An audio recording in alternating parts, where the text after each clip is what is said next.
বড় বড় কচুরি না খেয়ে এইভাবে ছোট্ট ছোট্ট মিনি মিনি কচুরি তৈরি করে দেখুন, খেতে কিন্তু দারুণ হয়।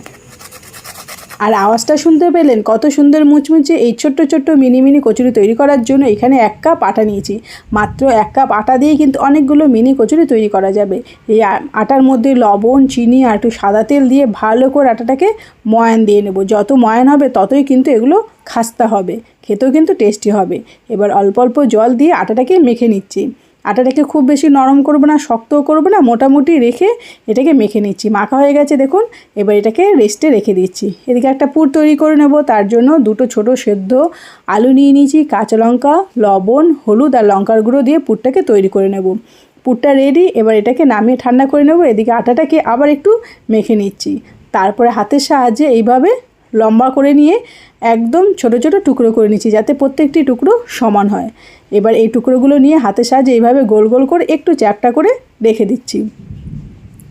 খুবই অল্প উপকরণে আর খুবই মজাদার একটা টিফিন কিন্তু আপনারা তৈরি করে নিতে পারবেন। এইভাবে তৈরি করে রাখলে খেতে কিন্তু দারুণ লাগে। হাঁটতে চলতে কিন্তু এগুলো কখন শেষ হয়ে যাবে বুঝতেই পারবেন না। এবার একটা বাটির সাহায্যে এইভাবে চ্যাপ্টা করে নিয়েছি। এটা কিন্তু আপনাদেরকে বেলতেও হবে না।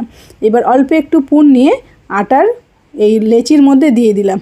দিয়ে এবার এটাকে প্রথমে পুলি পিঠের মতো শেপ দিয়ে নেব, যাতে ভালো করে এটা আটকে যায়। এদিকটা খেয়াল রাখবেন। তারপর এটাকে গুটিয়ে গোল করে নেব।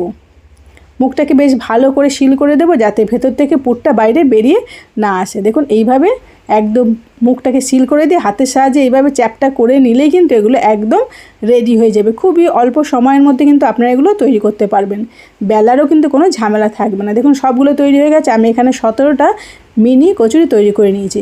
এবার কড়াইতে তেল দিয়ে, তেলটা অল্প গরম হতে, মানে একদম সামান্য গরম হবে, তখন এগুলো দিয়ে সঙ্গে সঙ্গে কিন্তু নাড়তে যাবে না। এইভাবে একটু নাড়াচাড়া দিয়ে 3 থেকে 4 মিনিটের মতো ওয়েট করে তারপরে উল্টে পাল্টে নেবেন। একদিকটা ভাজা হয়ে যেতে যেতে অন্য দিকটা আবার ভেজে নেবেন।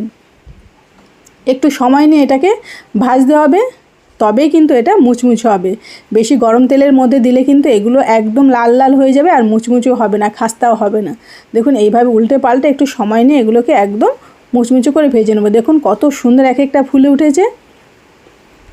একদম নামানোর আগে একটু গ্যাসটাকে হাই করে দিয়ে এইভাবে একটু লাল লাল করে এগুলো ভেজে তুলে নিলেই কিন্তু রেডি হয়ে যাবে। আর দেখতে দেখুন কত সুন্দর লাগছে ছোট ছোট। সব সময় তো আমরা বড় বড় খেয়ে থাকি, কিন্তু এইভাবে একবার ছোট ছোট তৈরি করে দেখবেন, বাচ্চাদের তো এগুলো খুবই পছন্দ হবে।